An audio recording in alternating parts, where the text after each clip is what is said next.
Great games at your table. I'm Jonathan Albin, and this is Game Master Soapbox. Today we are going to be talking about the rather unfun part of the game, the concept of death. Now, this is character death we're speaking of course. We're talking about the destruction of creatures in games. We're talking about the elimination of opponents in games. And this is not in any way an elevation of death. Instead, it's simply an evolution of the processes that players go through every time they play, whenever it comes to the situation of either their character's demise or the enemies that they oppose.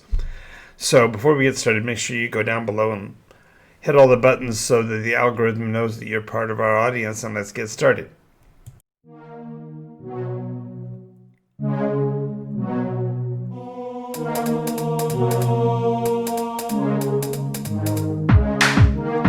Absorbing damage is the name of the game.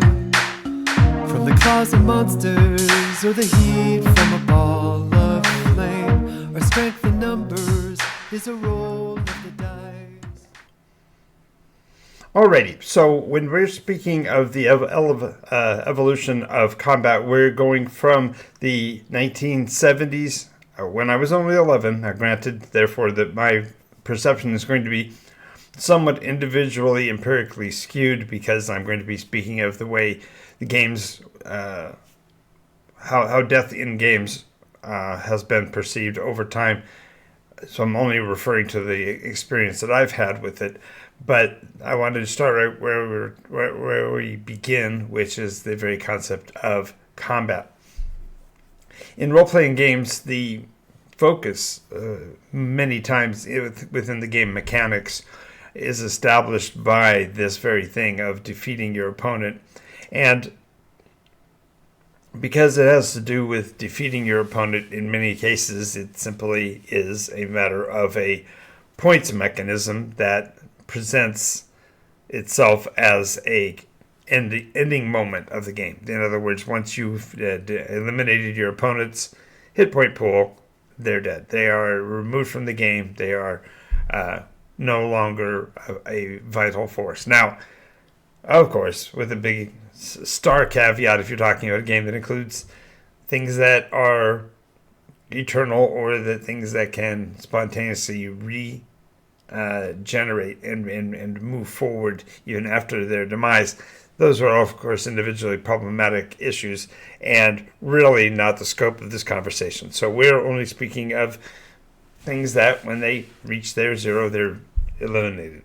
So the idea here is that if we are looking at the original point in the game, we have to remember its resource and where the concept of character death came from. And that really was the wargaming community.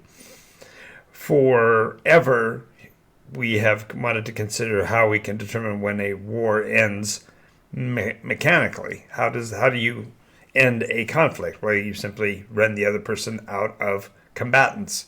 And so the concept of elimination was pragmatic at first, and there wasn't even a mechanic for the true elimination, because they were utilizing as the equivalent being the unit's military utility. So if it was no longer a functioning unit, it was dead.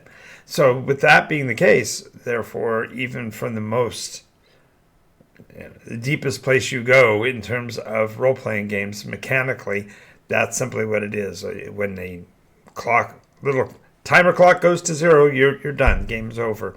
And therefore, you have to move on.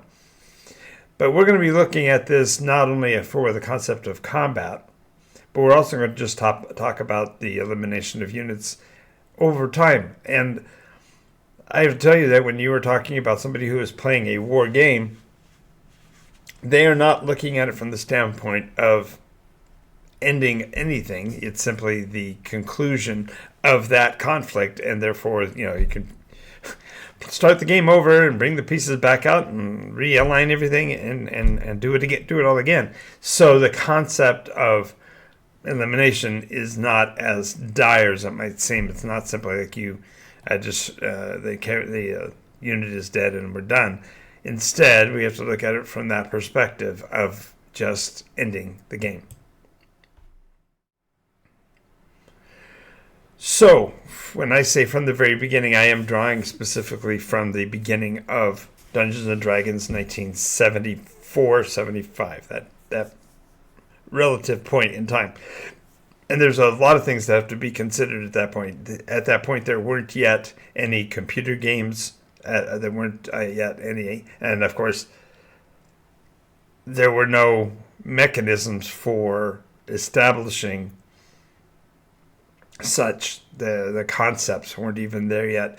So from the very beginning, the war games root of Dungeons & Dragons really is foremost to remember. The idea of ending your game when you ran out of hit points was no different than, say, if you were driving a car and you ran out of gas. It doesn't kill the car that you didn't have any more fuel. You just have to reestablish and restart. And the very concept of a character, of the persona, being identified as the individual was more of utility than it was of function. We weren't playing the game to see how someone would demise. You just simply would just have it as the mechanistic end of a session, of a series of actions in the game.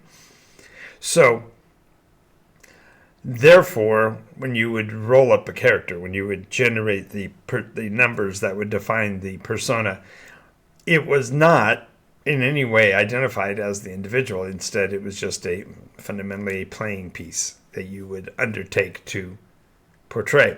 Now, that's going to change relatively quickly, but in that status at that point, there wasn't any dark aspect to it. It was simply you played the game with a piece, and then when the piece got broken, you put it down. You got another piece and played again. The difference numerically was therefore the random number sequence that you had built for that persona was retired. That character sheet was defunct. It reached 0, so that was the end of the game.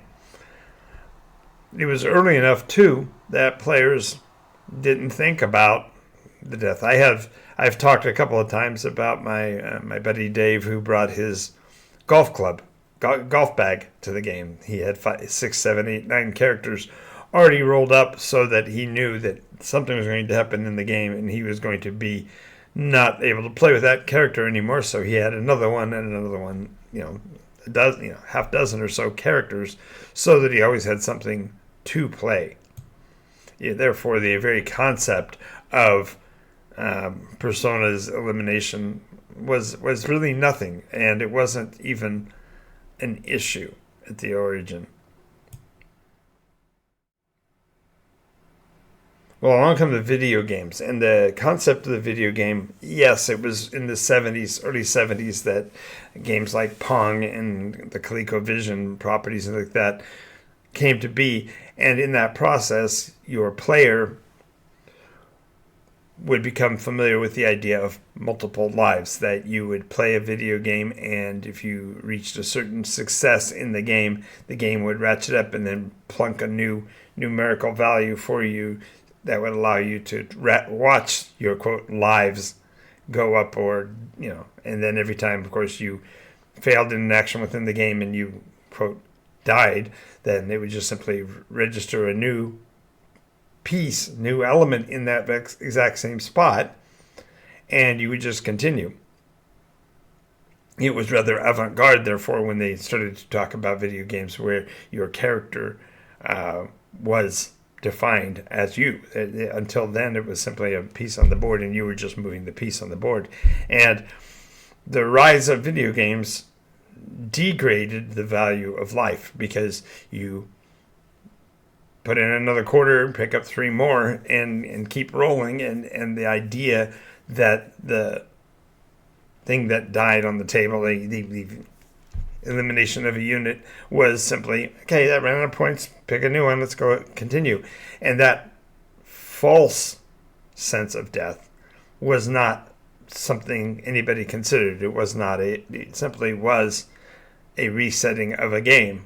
Only difference is now you have a counter so that you can track, how many times you put quarters in or whatever. There are ways for you to perceive of it as elimination, but it was, again, degrading the very concept of player elimination or character death in the game. This evolution, if you will, this change up of the video game continuation was also affected by something else, but we'll talk about that in a moment. Now, in the meantime, you got the beginnings of the concept of a power player. This is someone who plays the game understanding the rules so well that they start to choose to modify the numbers as they build their character. And this, quote, building process, we're going to talk about a little bit later, but the particular point of the power player is that he no longer wants to play just a series of numbers. He wants to play a series of numbers that optimize. Back then they didn't use that term. They just called it min-maxing. When you would be comparing the numbers that might be created, you were looking for the optimal outcome that would give you the best options for survival and kept your character going. The power player, therefore, was starting to invest identity somewhat into their characters. Now, not that everyone didn't. The idea that your character was equated to yourself in roleplay was kind of the point. You were actually becoming that persona for the duration of the game session, and so therefore you were holding on to the numerical values and ascribing to them identity. But this was really fomented by the power player because he was building the character that he wanted to play and investing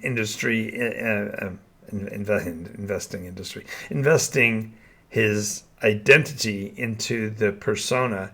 And this very concept changed the dynamic of how we looked at character death. If your hard-earned experience points that have ratcheted you up in success in the game was generated by the decisions that you made, then they were your hit points. And therefore, if the persona is at 0, it's problematic for the player because they've done all that investment and they don't want to lose it. Now, role-playing games did have the aspect of utilizing different mystical ways to bring someone back from the dead, so to speak, put a character back into play that it had reached its 0 terminus. And so the 0 terminus itself started to lose its danger factor. In other words, you could go into an action knowing you had an item on your person that could bring you back. So you could hit that vaunted safe space that you would be able to get to in a video game that you wouldn't otherwise. And also it helped to, again, undermine or defeat the very danger aspect that made role-playing games kind of intriguing, because you didn't have the ability of reaching 0 if you had an ability to come back. And these new mechanisms also called for changes in the way the games were designed. So the very concept of having to roll the numbers in a specific order and play them only as written and have to basically serve the die rolls by your persona and deciding what that character is going to be. Now, as characters are being developed, you can actually build the persona by choosing where you put the numbers. And it's not something that was identified early on in the mechanism, but it was an interesting sell point for at least one of the properties I can recall. There was a game that one of their biggest advertising slogan is, now with 100% less mortals. So you don't have to be immortal. You can be another species, and you can't be mortal because there are no humans. And I just always thought that was kind of a funny thing, because when you play a game and you take on a persona and a role, you're not changing who you are, but you're changing the way you're perceiving of yourself. And this undermining of the identity as a human being, very useful for role play because now you're actually playing a character set in a different realm. But from the standpoint of being valued for who you are, now you can redefine who you are on a piece of paper and be treated by that fashion. And I remember that the advent of the Power Player also started to add the advent of, for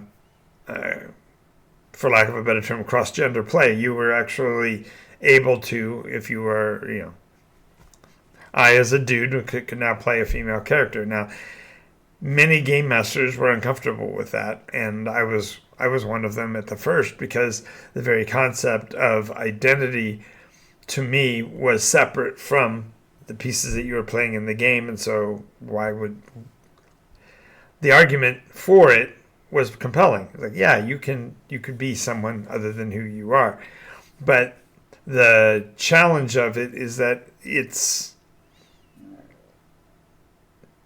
showing a false equivocation. We are not the same as. I'm not going there. That's not a subject I want to talk about. So let's move on. All right. The other element of video games that really started to affect how we played was the concept of the cheat code. Konami code, A, B, left, right, 1, 2, up, down. The concept of using a way to circumvent the rules to continue playing the game that you want to play despite what the rules say would happen normally is fundamentally a form of cheating. You are breaking the game dynamics in order to have your way within the system. And of course, it came about honestly enough. The idea of a cheat code initially was those people who were designing video games would need a way to limit out certain actions or effects so that they could playtest all of the possibilities, because otherwise you'd have to do the whole creation process over and over, and it was not useful. So they came up with a methodology that would allow you to break the system for testing purposes, and later those either accidentally leaked or were intentionally sold in the form of cheat code books. And that was, again, a bellwether change in the way that people looked at games. Because if you have a cheat code in a video game, why can't you have a cheat code in a tabletop game? And that's not... It's ironic that it was such a dark thing to be thought of as a cheater, and yet this became a sincere marketing tool for video games to say you can get a hold of a cheat code and complete the seemingly impossible tasks in the video game simply by triggering these playtest options that were still embedded in the game. And I remember you could literally go to the corner 7-Eleven and pick up a half dozen different cheat code books that would have shortcuts and abbreviations and key codes for how you could do different things in video games, and that was completely somehow valid. I know that the standpoint of the player was, now that I spent X number of dollars on a video game, I want to get my money's worth out of it, so I want to be able to play it. And if I physically don't have the capacity, or I haven't figured out the dynamics of the game, then a cheat code book lets me get my money's worth, so to speak, out of the property despite that. But I think it really started to wear on our idea of what is appropriate and what is correct to do. And in roleplay terms, the concept of cheat codes allowed you to, as the saying goes, cheat death. You're no longer having to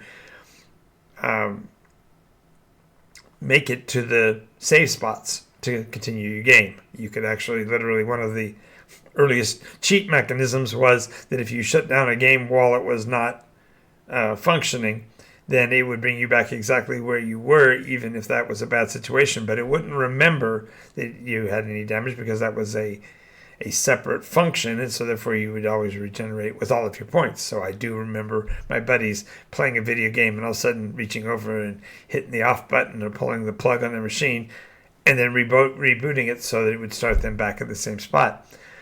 Designers became more clever. They started putting these intended save points so that you would play the game for a certain number of minutes or a certain number of hours before you achieved the ability to, quote, save again.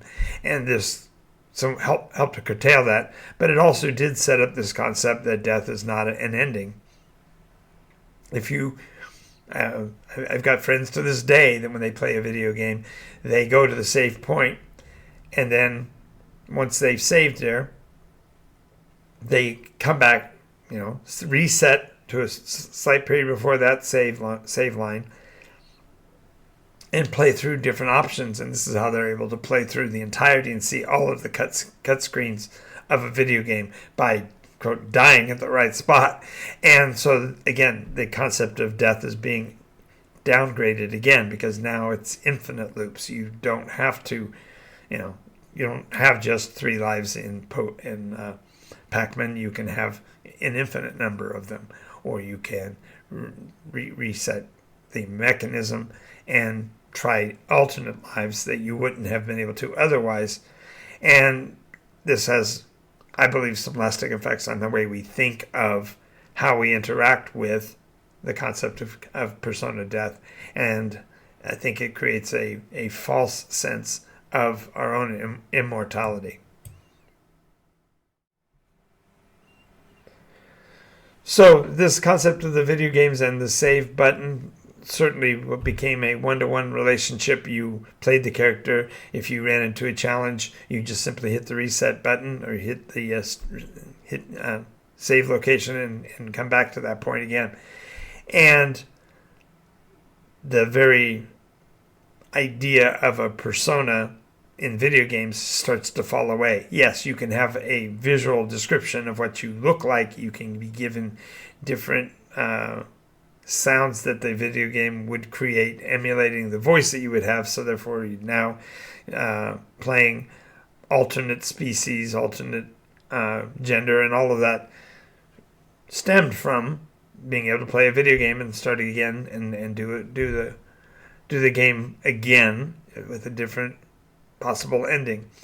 And from a progression standpoint, this set up the idea that, okay, I'm going to play a certain amount of hours and then I'm going to stop and save the game so that I can continue the ongoing story.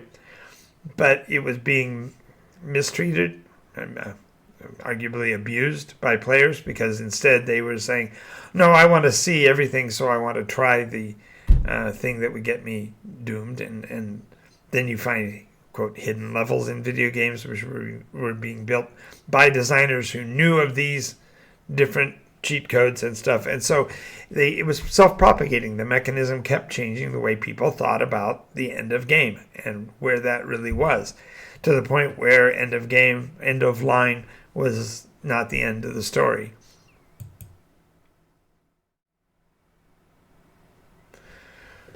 So now you take this propagation and you've put with it a power gamer concept of grinding your way up through the game and gaining certain levels of advancement.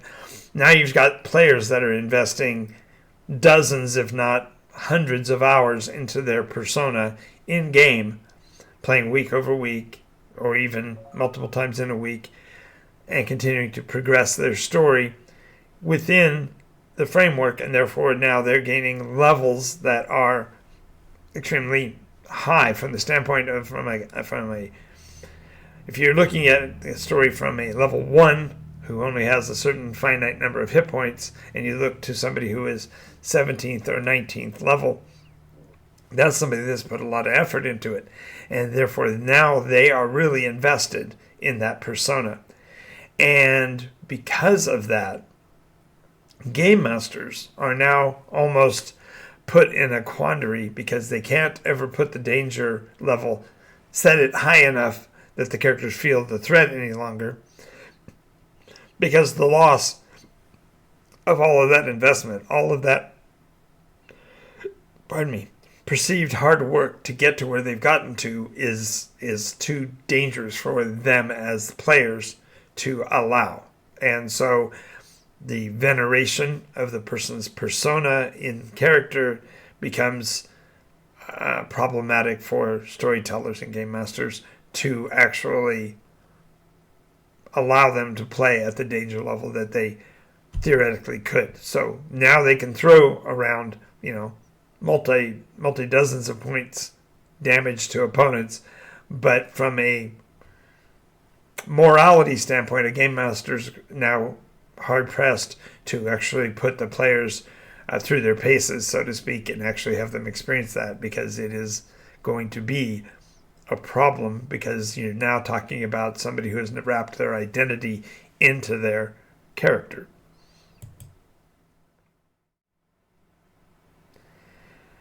Now I'm going to throw a monkey in the wrench, as my grandpa used to say. We're going to talk now about a completely different game and how it actually plays with the very concept of character death, and that is the element of building and construction that came from the area of trading card games. As you may know, the very concept of TCGs was originally invested into and considered because the idea was that a character's identity in the game, a monster's identity in the game, was a piece of paper. And at that point, the very cost of producing decks of cards was so low that the very idea was that you would play the game, and when the monster was destroyed in game, you actually would destroy the character. You actually tear the card up because you defeated that monster. And the issue is that player investment isn't just in paper. Isn't just in money. It's in their identity. And people would construct their decks through the process of maximizing benefit and trying to eliminate danger. And so the concept of a few card combo or a deck building strategy, these all started to stem into character creations. And because the mechanism of a card game is literally building an engine, you're building a mechanism in there that will operate a certain way with a quote life of its own, that the concept of building towards that perfection was translated. So people would begin building their characters utilizing a similar optimization process. The interesting thing is that therefore the characters that they were building were arguably far superior to anything that they were physically. Their reality was not able to be adapted in such a fashion. But this mechanism of building a unassailable identity in the form of a deck of cards was translated, I would say, circumspectly. I don't think people did it intentionally. I think it was just a matter of opportunity. But they started to build their persona in the same fashion. And the very concepts of video games started to override and overwrite the way we as individuals built the story in our role-play games. So a player would go through this optimization process and have a very clear understanding of first you do this, then you do this, then you do this, built into the story outside of the mechanism of actual gameplay. And so there was now a disconnect between the identity you have as your superior character and the identity you have as a person. And that differentiation led to some serious conflicts in the way people treated other people, because you didn't build this way, you built it in a wrong way. So now you've got cultural lines being broken down within the mechanism of something simple like a game, and that's changing the processes by which people consider what they're going to do within the framework of the artificial world, the created world.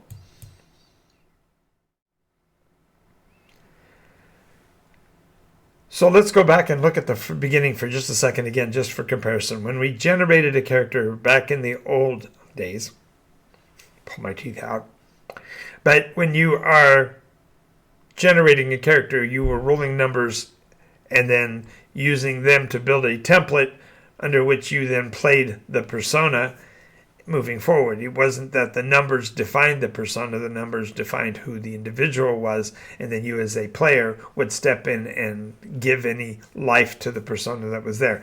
But now with custom builds, you have a completely different mechanism. I'm building the persona that I want, and therefore it is now more of a form of wish fulfillment than it is character generation. You see, there's a nuanced difference, and it's sometimes hard to clarify. But the idea of we were not born with the ability to choose whether we are fast or smart or strong.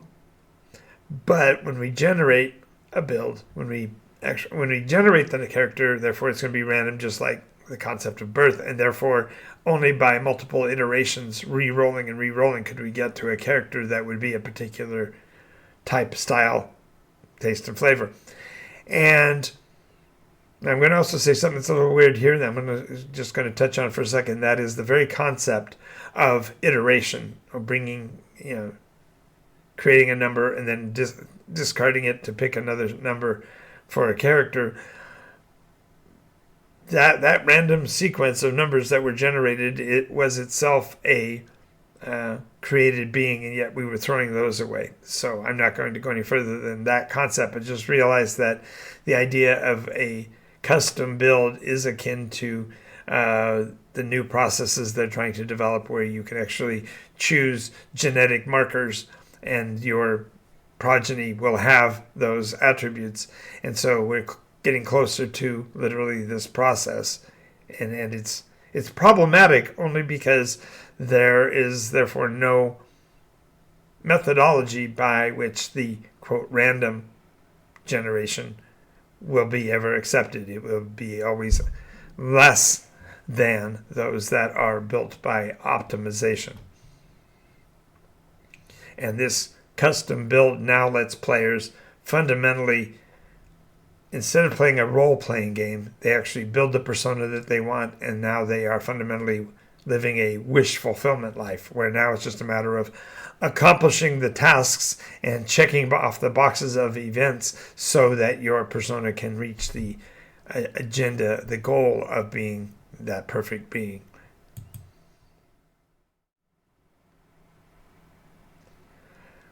So then we got a completely different subject. As time goes forward, and now you've got multiple game designers out there using the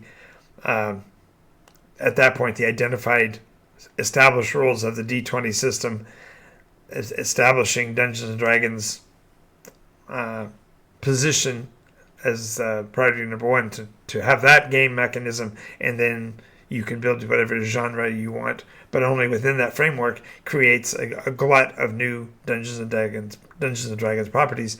And that process leads to a lot of now imitation rather than innovation. In other words, instead of building a new mechanism or a new way of perceiving of the game, now you've got people that are replicating the same property, but then they are building their own unique elements to be added in. And these were, of course, the Paragon classes. The feat structure itself was generated specifically so that these can be self-identified and separated from the others, and therefore you end up in what they call the IP wars. That are you playing in Star Wars? Are you playing in Star Trek? Well, if you're not playing in those, then you have to now fight the battle upwards of what world you are creating, because the mechanism doesn't identify other than the ones that are being constructed for and paid for, and the license fees are being paid. And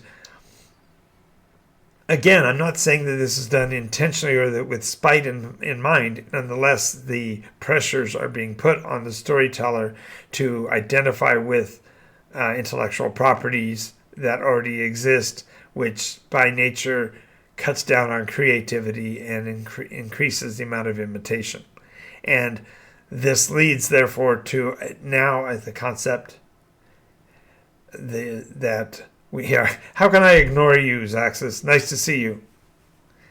The impact of the D20 process has now, therefore, undermined the very creativity of the storyteller, and more they feel pressure to run a game that's going to match with what other players perceive, which is feeding right into the hands of the people who own those intellectual properties.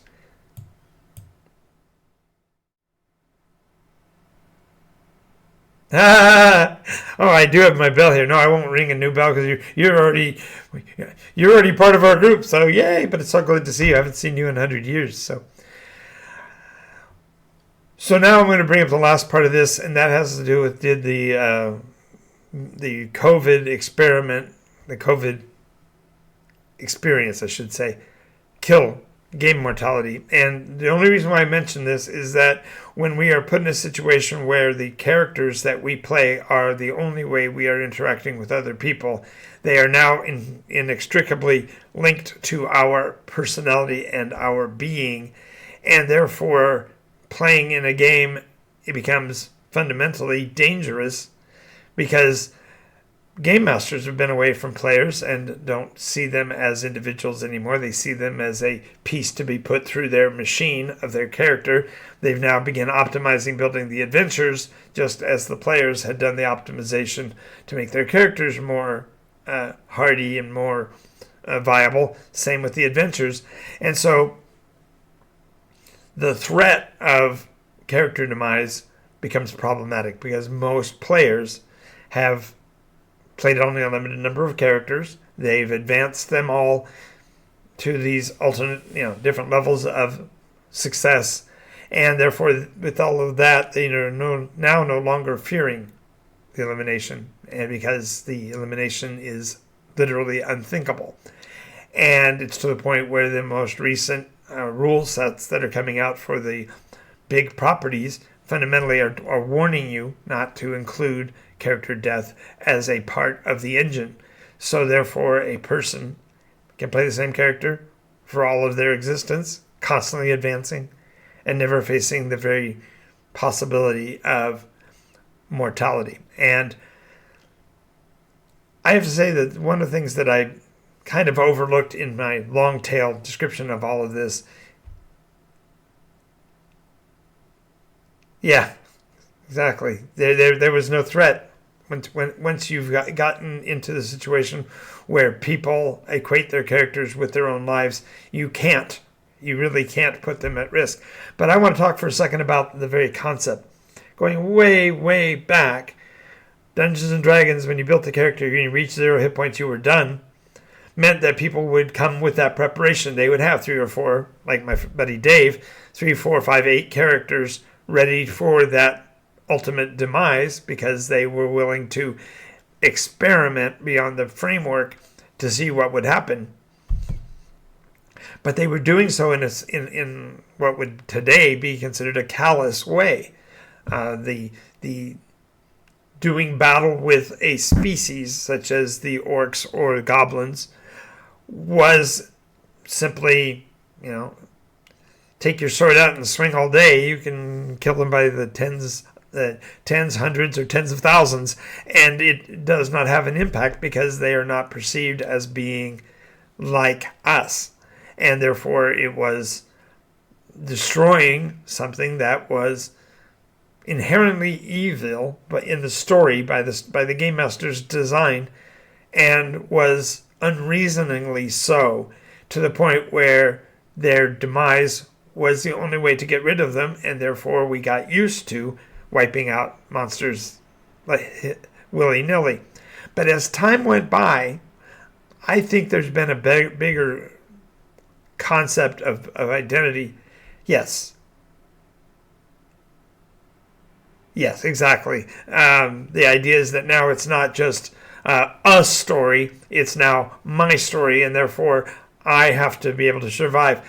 But what that does, ironically, is therefore it makes all of the monsters either unreasoning, irrational, and not able to be comprehended,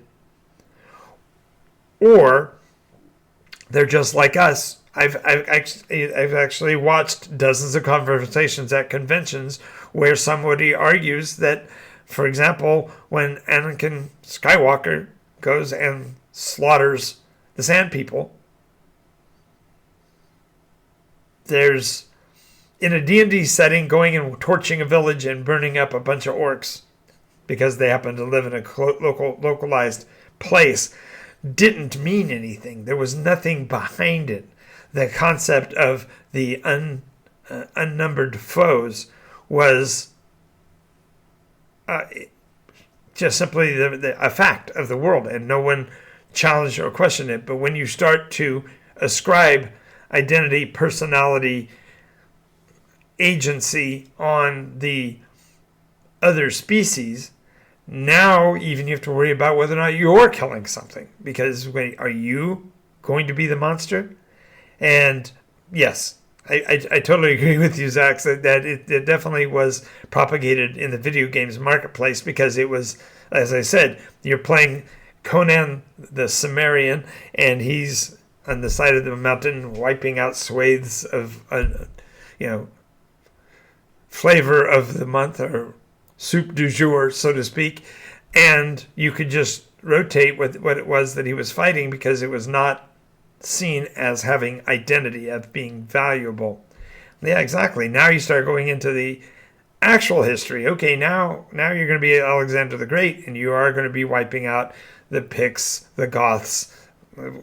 You're now dealing with identity in a different way, because now you're having to back up and realize that, yes, in the history of humankind, humans have been bad to humans forever. We have plundered each other's countries, we've stolen each other's stuff, and it doesn't matter which continent you were on and what period of time you've been in, this has been something that is of human nature.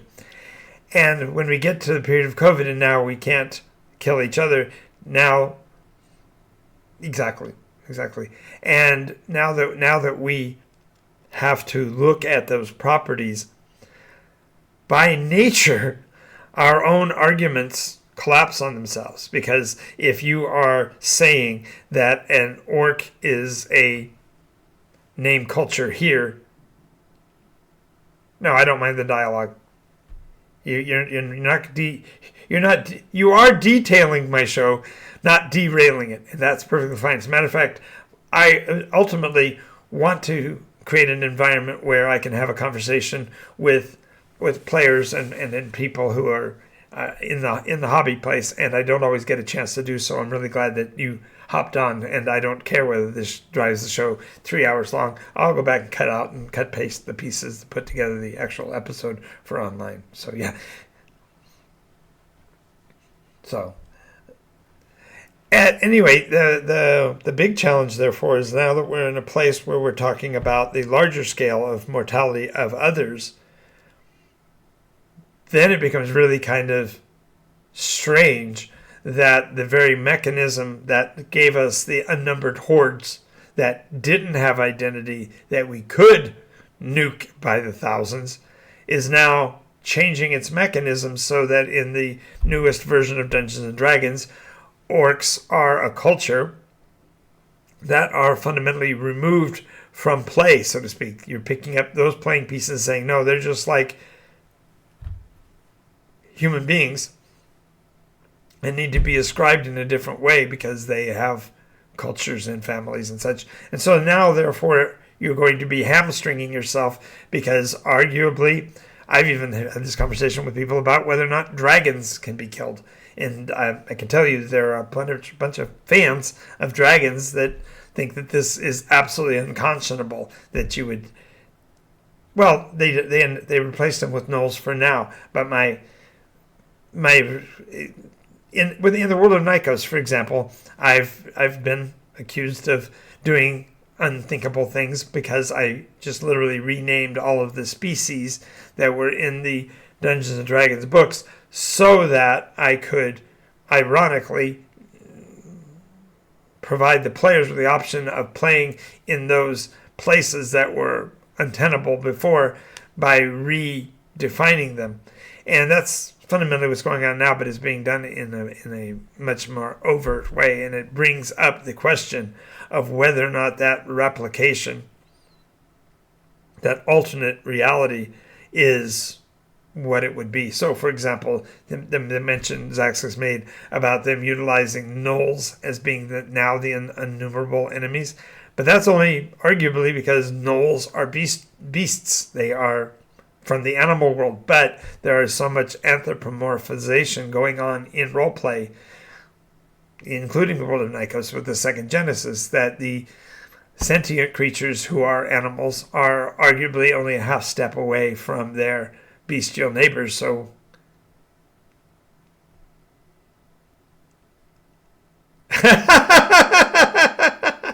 yes, exactly. Oh no. I immediately thought of Mr. Bill, the one person in the world in the 80s that you could actually get away with killing was Mr. Bill. But yeah, the idea of creating a separate identifiable realm outside of it is really kind of the purpose of this entire conversation, after all, because we are in a place where the rule system itself has become malleable and therefore adaptable, and you as a player can make the game what you want it to be, and that's fine. But we don't have to do it in lockstep. We don't have to do it through imitation. We can do it through our own independent creation. And this is where we have now formally left the rails of this conversation. So I want to do my quick closeout, and then I'm going to stay online. So don't take off. But I want to thank you for joining me for this show, this episode of good. I can't even get the name out. Game Master Soapbox. Obviously, I'm not stepping down off of this soapbox. I've got a lot more to say. So join us here on Twitch, and I'll be glad to continue this conversation with you. All right. So, yes, the idea of creation along the way, Game Master after Game Master, going backwards, time immemorial, you have those that create worlds that are similar to things that they've seen in video games, and therefore they're emulating the part of the game that they want. But now it's to the point where those people who create properties for a specific story are trying to box you in to only playing within their mechanism, because that way they can control the narrative. And in controlling the narrative, they therefore are propagating the direction they want the story to go. And I think it's really funny that when we talk about death and the elimination of somebody in a video game, in a role-playing game, we are talking not about the characters any longer. We just simply can't. It's not tenable. Even an iteration ago, as defined by Zaxus here, the characters that were playing in the world in which he was involved, I think we only had one character death in the entirety of a six-year campaign run. There was only certain portions of the story where it was acceptable and that the players could accept their demise. And that's not a problem. Most of us know that, and therefore it's not unreasonable to play throughout a campaign and never have the characters die.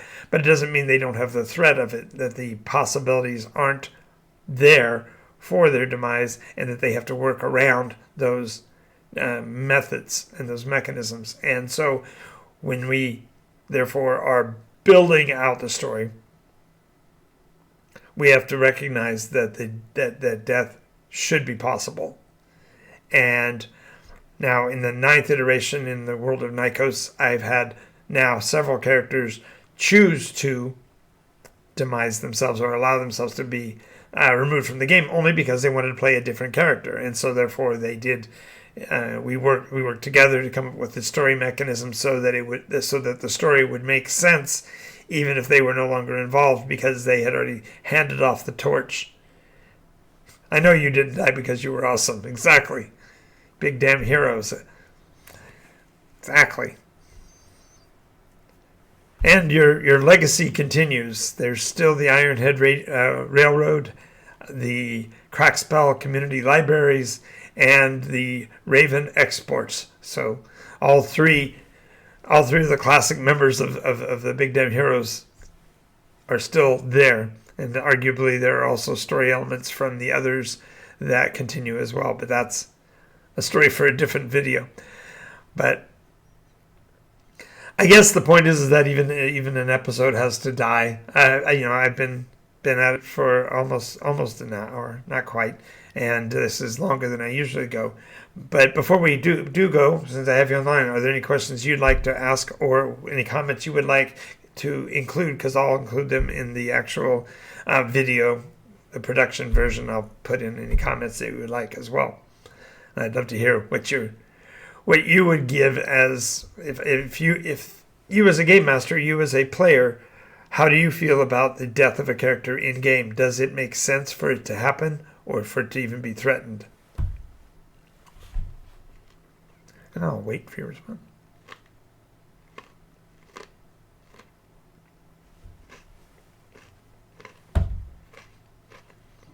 So what Zaxus not mentioned is that there is a mechanism that should be in place where the game master and the players in the story build out the quote death scenes if there are going to be character eliminations within the game. But that there should also constantly be at least a risk of them reaching that point. And that, I think, is one of the things that I built into Nikos, with the idea that your life doesn't end until your wounds outnumber your life, but you can linger. You can be at that zero stat, so to speak, for an extended period of time if your will is strong enough, if you want to keep that persona going and you're looking for ways to find respite or rescue. It can be done. Yes, I see we're both on the same side there. The idea is that if it isn't otherwise, if there isn't at least a chance of the elimination, then the players are fundamentally just playing a different game. They are playing a wish fulfillment game, more along the lines of Duel with the Genie. The idea that you're constantly trying to make deals and make bargains to keep yourself around, and the only way the character can ever be eliminated is when you yourself choose, and that can be... That's true. The idea, though, of wish fulfillment as a mechanism being fine, I agree, it's there, everybody does it, but the concept of doing so, if it plays within the rules of the game, then you're just endeavoring to achieve the goal, and you're not expecting or demanding it. Whereas if the game mechanism is being designed to prevent character death or designed to keep the threat at bay, it's circumventing and actually eliminating the portion of the game that makes the dynamics of risk worth the conflict.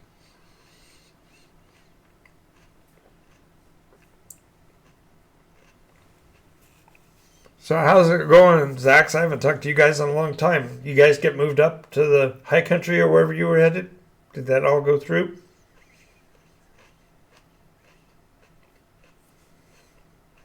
That's absolutely true.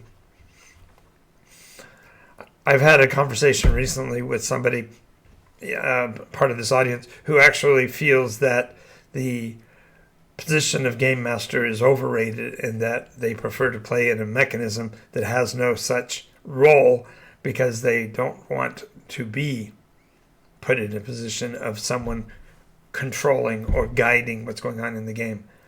And of course, yes, you're absolutely true. Absolutely stating. You're speaking truth when you say communications is paramount.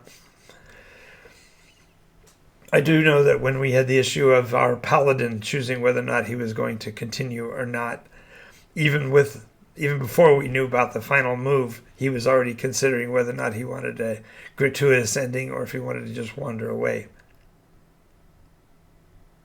Well, and that's what the discussion about role play was, in that is that the person appreciated some of the things I was saying because I was kind of giving a breath of new air, maybe not fresh air, but I was giving a different take on role playing than that person normally dealt with. But they were challenging me on my position that the game master's role in the game is as a director, as a focuser of action, and instead that I should be more of a backseat adjudicator and let the players be the only ones that drive the story. And to me, the challenge is that the story exists because of the influence that the game master puts on it, and therefore that is itself its own character. I've done videos about that in the past, and I'll put a link in this extended version if I can get it done. Well, I don't want to go out over an hour per se, and so I've got to get some other things done, so I do have to call it at this point. But so glad to have you back with us, Zaxus, in conversation. Generally, I record every day at 10 a.m. and 11 p.m., so you can join me either one of those times, Monday through Friday. And yes, I thank you very much for that. Zax is saying that the world should be itself something for the players to react to, because the players don't know the backstory of the entire world, and there's so much that needs to be portrayed by the game master that the world itself requires the advocacy, I guess, of the storyteller. So, at any rate, I will catch you next episode tomorrow at 10 a.m. And of course, you can also check out our videos over at Nikos RPG on YouTube. I've got, I think, 800 almost videos now that I've been doing so many recently. And I would appreciate you. And if there's an opportunity for you to join us, we do have games on the weekends for legacy players like yourself and for our Patreon supporters. And if you want to be a part of that, we play Sunday afternoons at 2 p.m., 1 p.m. until 4 p.m. So we have other potentials for running additional games, but I'm at this point, this is the ones that I currently have.